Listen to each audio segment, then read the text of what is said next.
Good morning. My name is Alex Wimberley, leader of the Corrymeela community. Standing beside me are Catherine Largy of St. John's Parish and Stephen Ford, the Dean of Belfast. Together with our partners, Johnny Clark, Kate Turner, Andrew Sloan, Ashley Robinson, we welcome you to this service for the Day of Reflection. This has, for many of us, become an annual ritual, a way of marking our journey toward greater peace. For those who are taking part for the first time, we want to give you a sense of what to expect in the next hour.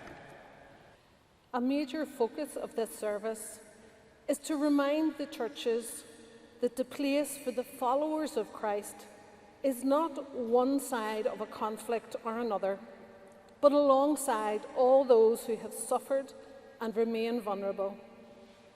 Regardless of our backgrounds, we are in this together. We need not grieve separately. With courage, we have the freedom to heal as one people.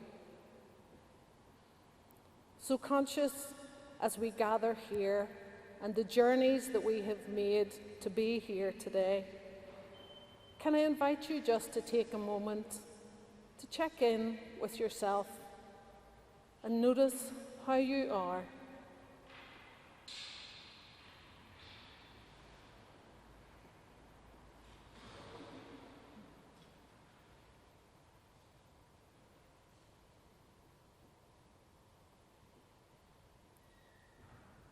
As we prepare to begin this service, know that you are all welcome in this place.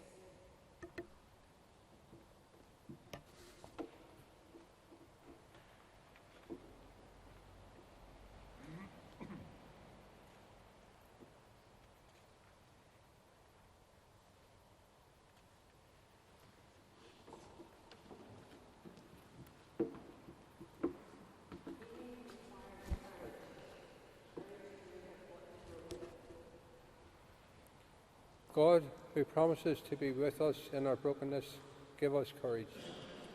Give us courage.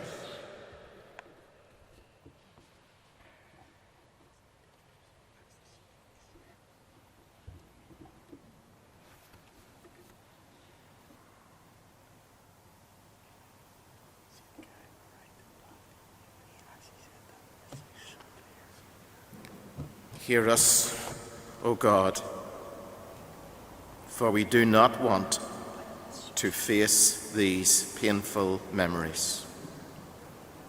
Hear us, O God, for you promised to be with those we loved and lost. Hear us, O God, for you promise to be with us. Hear us as we bring to you our pain and our brokenness. Hear us, O God.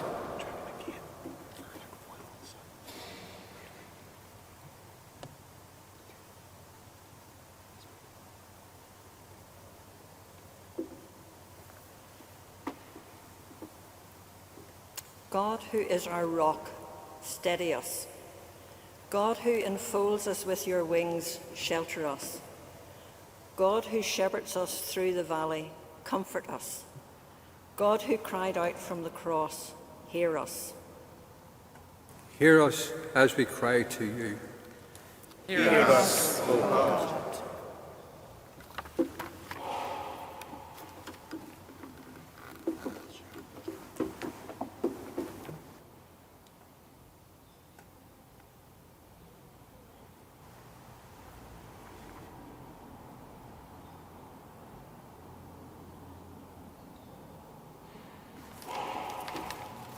Good morning, my name is Peter and I have the privilege of being the head of youth for Belfast YMCA. This year at Belfast YMCA we're proud to mark 175 years of serving the people of Belfast through both the good times and also the difficult times. One of the greatest joys of my role is getting to work alongside inspiring young people from right across this city. And it was during our Youth in Government project this year that I first met Roisin. Over 5 months, Roisin and her group of peers came together weekly to learn about politics, both at home and further afield. Towards the end of our time on this project, I received a phone call from Martin McGill, and it was about today, the day of reflection. He asked if I had any ideas about involving the voices of young people in the service, and I honestly did not. 2 days later, though, the answer presented itself as I led the Youth and Government group up to Stormont, and they delivered some speeches in the Senate chamber. Roisin was speaking that day, and as I heard her speak, I was moved by how clearly she expressed the reality of growing up in a post-conflict society, recognising the progress that we've undoubtedly made, but also highlighting how much work remains to be done to secure a truly peaceful and reconciled future. It's that speech that we've asked her to share with you today, in the spirit of being thankful for how far we've come, but also challenging us all to play a role in realising the goal of a more complete peace. I dispute the statement that we have moved on from our past and find that it lacks credibility for a myriad of reasons. Within this debate, we must question what moving on actually suggests. Is it a continued avoidance of the discussion of our past, or is it a polarised political system that is intertwined with bias? Neither seem particularly convincing, yet they are both characteristics of the broken society we live in today. We must acknowledge that the absence of violence does not equate to peace, as an ongoing aggression does in fact linger in our culture in a multitude of ways. We have forgotten what it means to celebrate our culture and allowed our hatred to fester into a distorted vision of celebration. Our need to express ourselves through aggressive tendencies is definitely not representative of a community that has moved on. Personally, I particularly find the burning of political posters and flags to be a prime example of the devastatingly backward and regressive state we find ourselves in. In no situation should it be justifiable to allow such a mob activity to degenerate into such shameful actions, regardless of political opinions. That is not a celebration of culture, it is a hate crime. Additionally, the passed-on generational trauma that prevails showcases that it has been made impossible to move on from such a tragic past. The Troubles impacted every individual, and every family has suffered as a result. Furthermore, there is a glorification of the past that only pushes the agenda of divisions and segregated antisocial behaviour. How can we expect ourselves to move on when there are still people who refuse to recognise and acknowledge that our society is still struggling to come to terms with its history? There is a lack of accountability that is only further strengthened by the NI Legacy and Reconciliation Act. Without learning from our mistakes of the past, we cannot be sure that history won't repeat itself. In order to properly move on, there needs to be a genuine attempt to tackle sectarian divisions through addressing lingering concerns of paramilitary and dissident activity, dealing with the past effectively, and promoting further political development. Finally, we need to work to destigmatise the representation of hatred in flags, marches, phrases and symbols, and instead allow them to be an expression of identity and culture in a peaceful and respectful way. Thank you.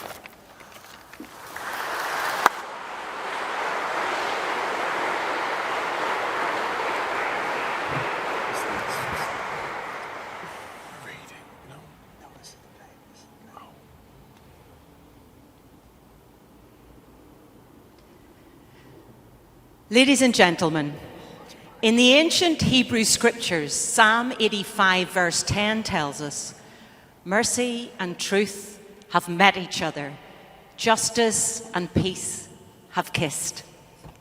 So today we have invited those 4 famous friends to join us and openly discuss their views about conflict. So please welcome Truth, Mercy, Justice and Peace.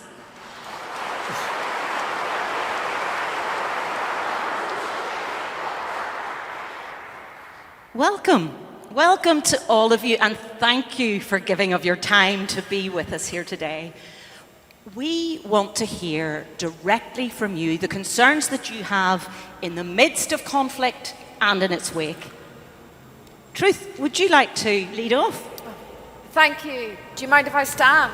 Whatever you feel comfortable with. Let's be honest, truth isn't often comfortable. I sometimes see myself as a light that is there so that others can see, bringing out into the open what really happened. And as the Bible says, people sometimes prefer darkness to light. And if I'm to be truthful, I'm set apart from my 3 colleagues here because they need me first and foremost. Without me, they cannot go forward with any sense of integrity. When I am found, I set people free. That's very interesting, but you know, I've been around a lot of conflict, and there's one thing that I've always noticed. In every single conflict, when I talk to one side, they claim you're with them. But when I speak to the other side, they say that you're on their side. How can that be? Is there more than one truth? There is only one of me. But it depends what way you look at me. I look different from different angles and can be experienced in many different ways. But everyone knows me, and I am there in every community. But nobody owns me. Nobody has a monopoly of me. But if that's true, and discovering you is so vital, why are you so hard to find? I can only be found where the search is genuine and authentic.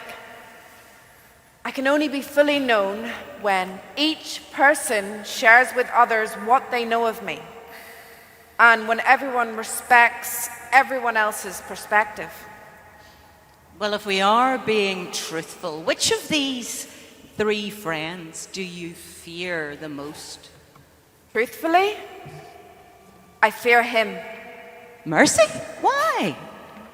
Sadly, in his haste to heal, he tends to cover my light and cloud my clarity.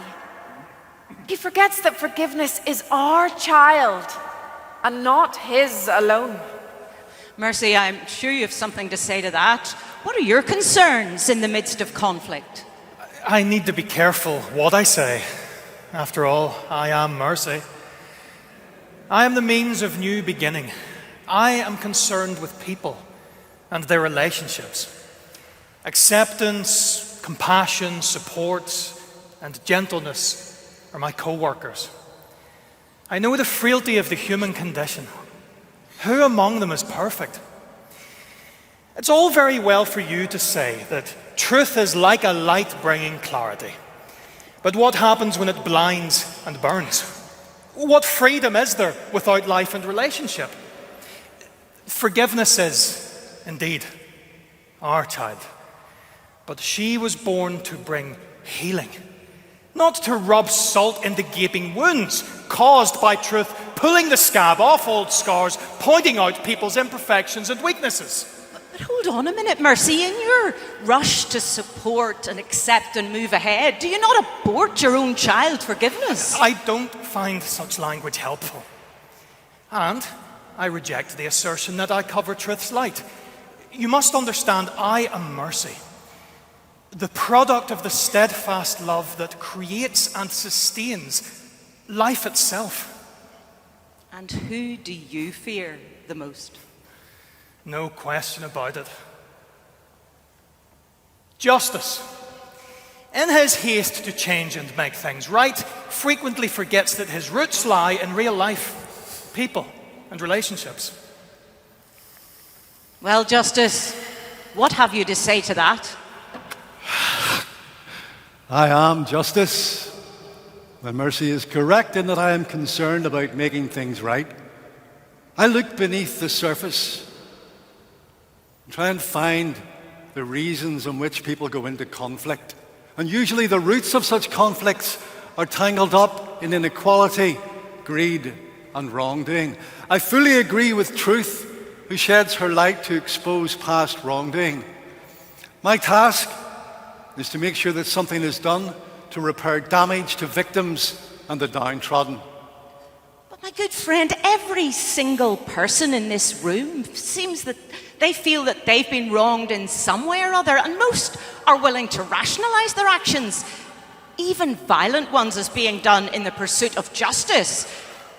Are they lying to themselves? No, not necessarily. But most do not understand. You see, I'm most concerned about accountability. We have to answer to each other for what we do to each other.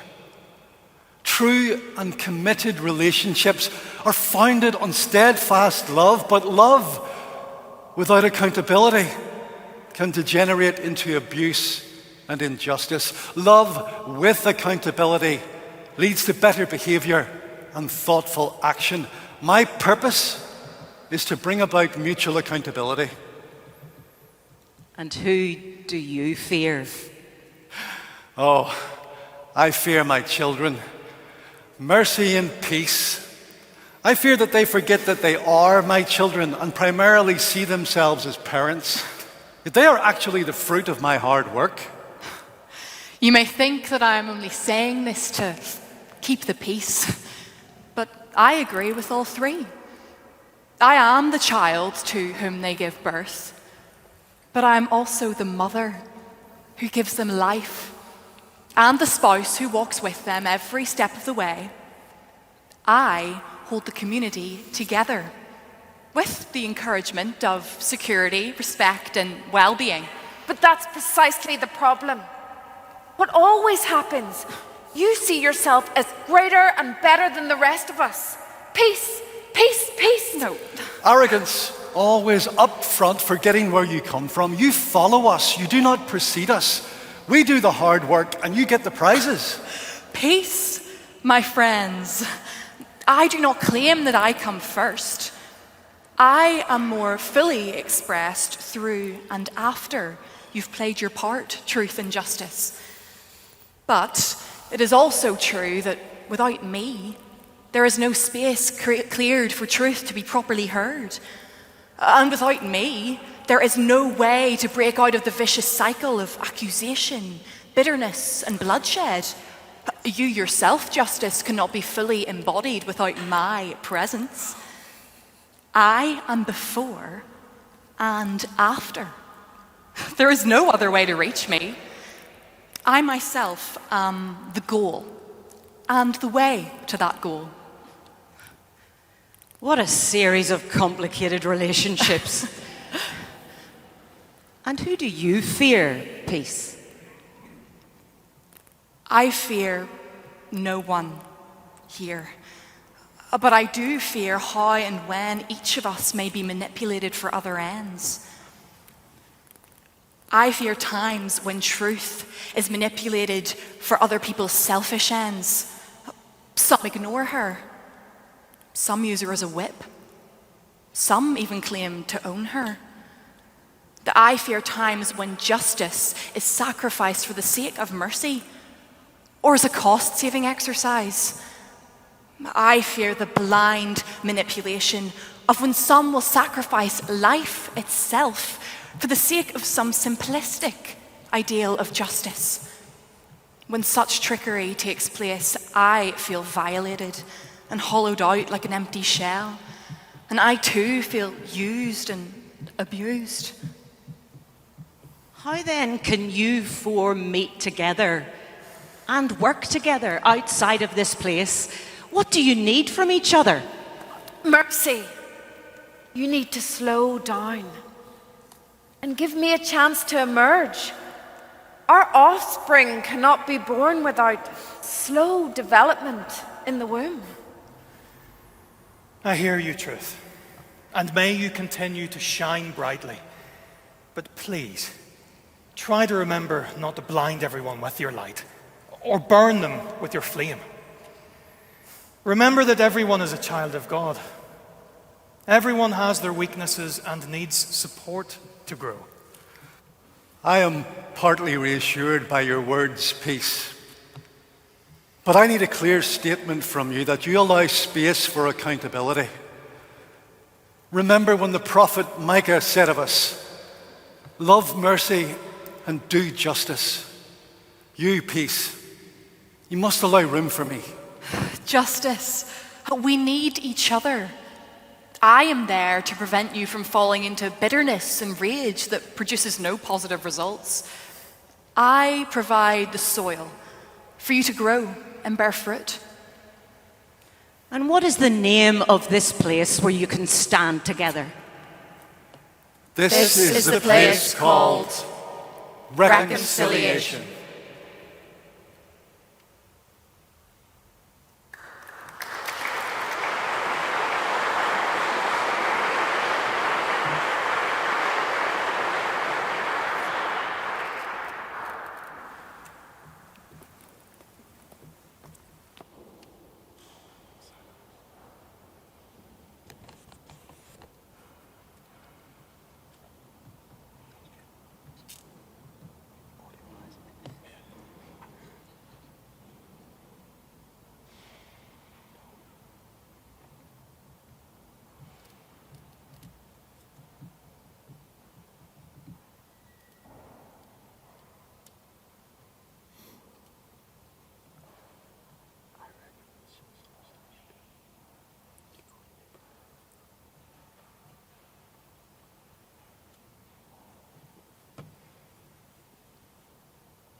As we approach noon on this longest day of the year, the sun seems to stop in the sky.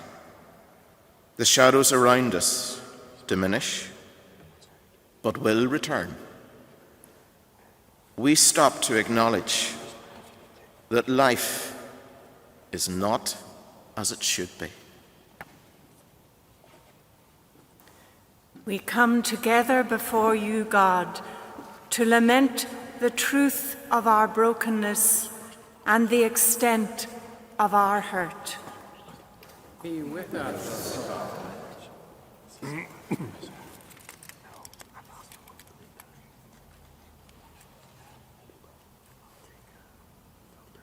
Some of us have lost loved ones because of our sectarian conflict. Many we know have been traumatized by violence or its threat. No one in our society has been untouched by our harmful divisions. Hear our cry, O God.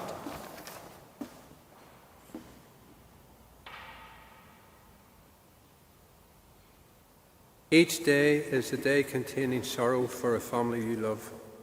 Every street we pass through holds for someone a story of violence, of death, of fear. No place on this land is untouched by the history of our violence. When will peace come?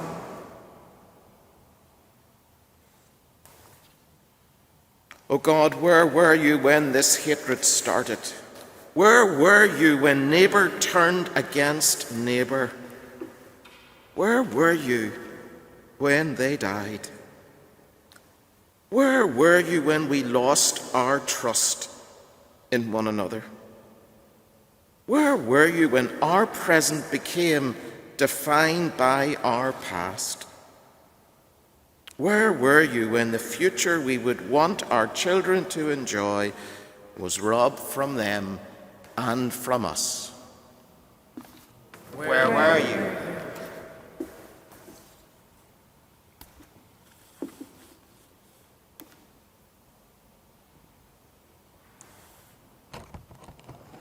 Why did many Christian voices condone what was done in your name? Why was there silence, even from churches, when the message you told us to proclaim was of peace?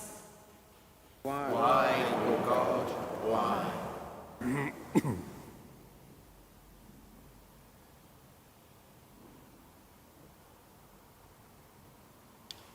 Hear us, O God, as we cry out to you. Take our brokenness and heal it. Free us, O God, from our mistrust. Save us, O God, with your undying love. Answer us, O God, in our lament. Answer us, O God, in our lament. For you are the God who pulled the abandoned up from the pit. You are the God who welcomed the criminal into paradise. You are the God who broke bread with sinners. You are the God who will wipe tears from our eyes. You are our God. Hear us as we cry to you. You are.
On the table in the centre, there are many small pieces of cloth, patches, all cut from a bigger piece. And in a few moments, I'm going to invite all of us gathered here to come forward in silence, to take one of these patches of cloth, and as you return to your seat, to ponder what it might represent for you. But before that, I'd like to pose some questions, and you might like to reflect on them as you come to choose your patch. So an invitation to listen for a particular word or phrase that strikes you, to just notice it, and then listen for the small voice within and what it might be saying when given space to be heard. Patch. P. Peace. What do I need to make peace with in my life? Do I need to offer or ask for pardon? Am I a prisoner of the past? Do I promote policies and politics that build peace and prosperity for all? Do I believe peace is really possible? And what might I do to build peace? Absence. So many lives lost. And I pause to acknowledge the pain of those who live with the absence of loved ones.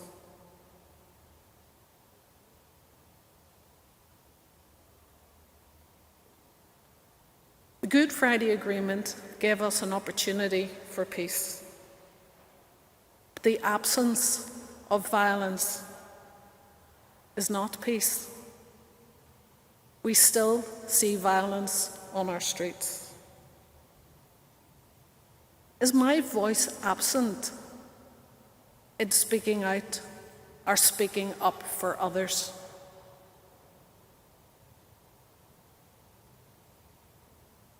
Truth. What is the truth that I hold on to, that I tell myself? Does it matter if it's really true or not? Do I even want to hear or know the real truth? Or am I just happy holding on to old ways of thinking that do not serve me or my neighbour well?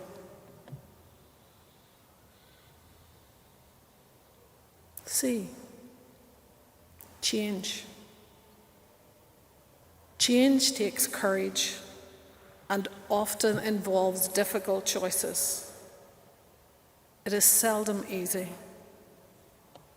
So can I be gentle with myself and compassionate towards others when change challenges what I have always held dear? Can I enter into conversation with another and be open to being changed by that encounter? Or is change something I think others should do?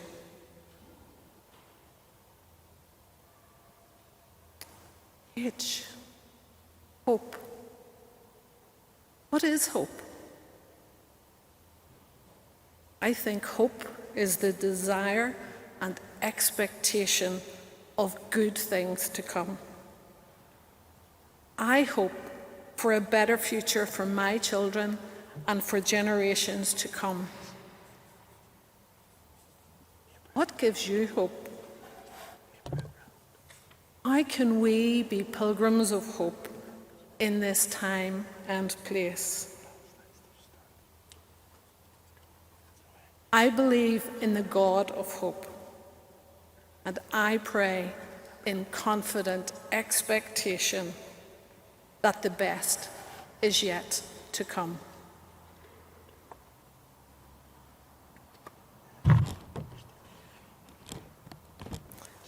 I'm now going to invite Archbishop Eamon, Archbishop John, Mary and Roisin to come forward and share with us who they will be remembering or what they will be reflecting on as they come to take a patch. And after they've shared their thoughts with us, please feel free to come forward in your own time and take a patch as music is played. Carry with you your own thoughts and memories in the silence of your heart.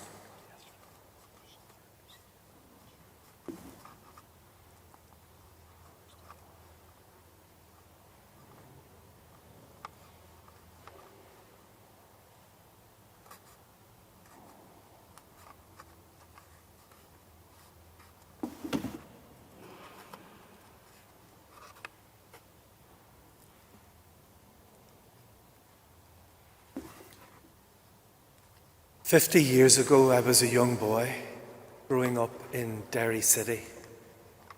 And my memories of that time are of violence, bombs, bullets, barricades, bigotry, suspicion, aggression. I take this patch to remember that time, and in a special way to remember a young man who was just a few years older than me, who blew himself up in a bomb that he was carrying. It all happened quite near where I live and quite near his own home. And I can remember in the months and years afterwards meeting his father and seeing the sadness and emptiness in his eyes and on his face. I pick up this patch in memory of those times, but also in thanksgiving for the times we have today when young people don't have to face those kinds of challenges. And I'm also so grateful for the friendships, the work of reconciliation, the opportunities I have to meet with people of other backgrounds and persuasions with different but similar memories of a time that we all regret, and the pledge of hope we have to build better memories for our young people today.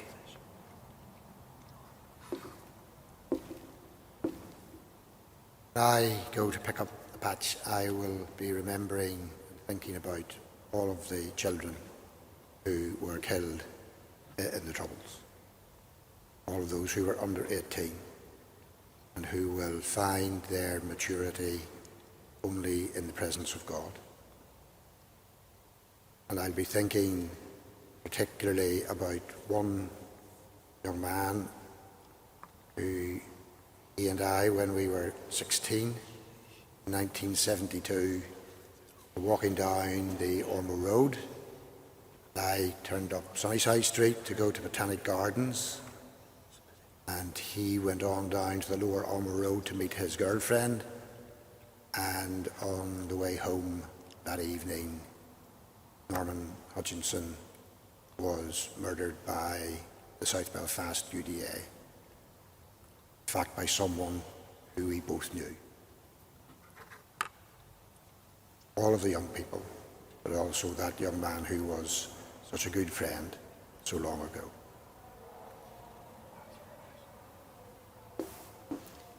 As I pick up this patch today, I will be remembering a devoted husband, a loving father, who was taken, his life taken too soon from us. But in remembering him, I hope for the future, for a world where love is much stronger than hate, and where we can have peace, which is much more powerful than fear.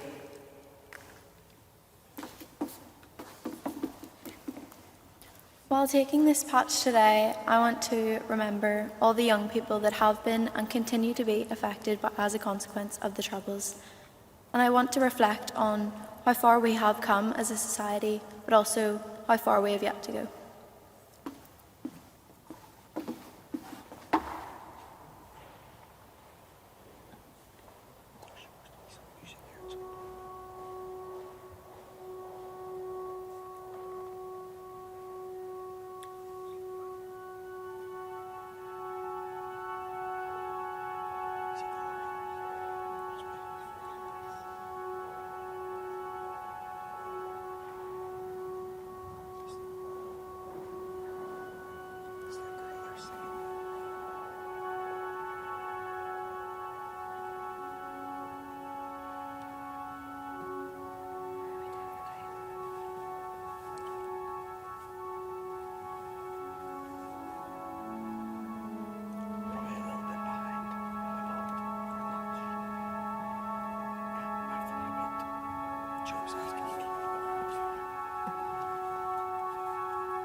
We stand together, committed to the collective civic courage required to be people of peace.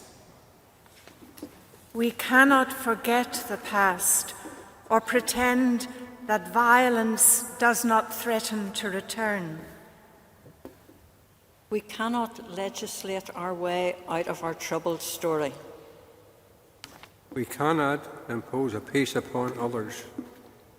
But we can find new courage as we stand with one another.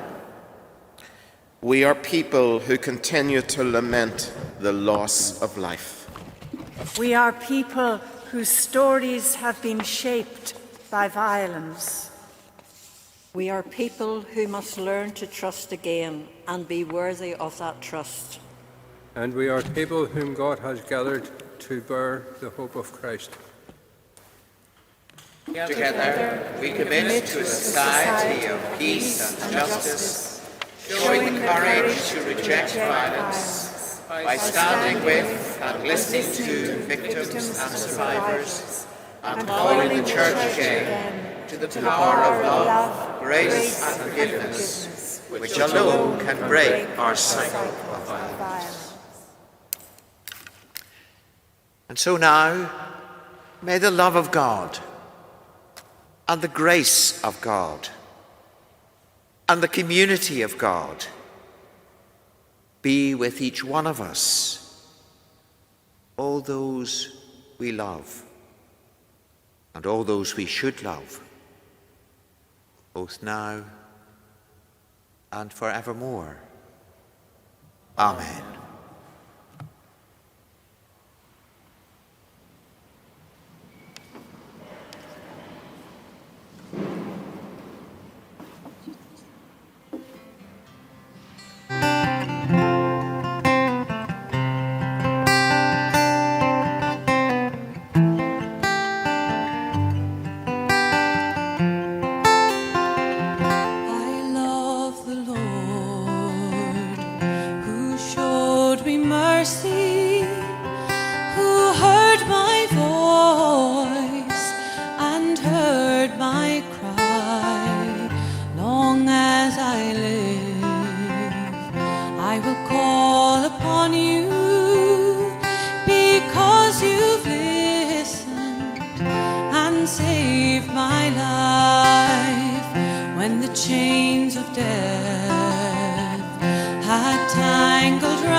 For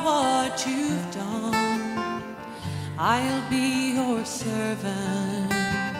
I will be faithful, for you have freed me from all my chains.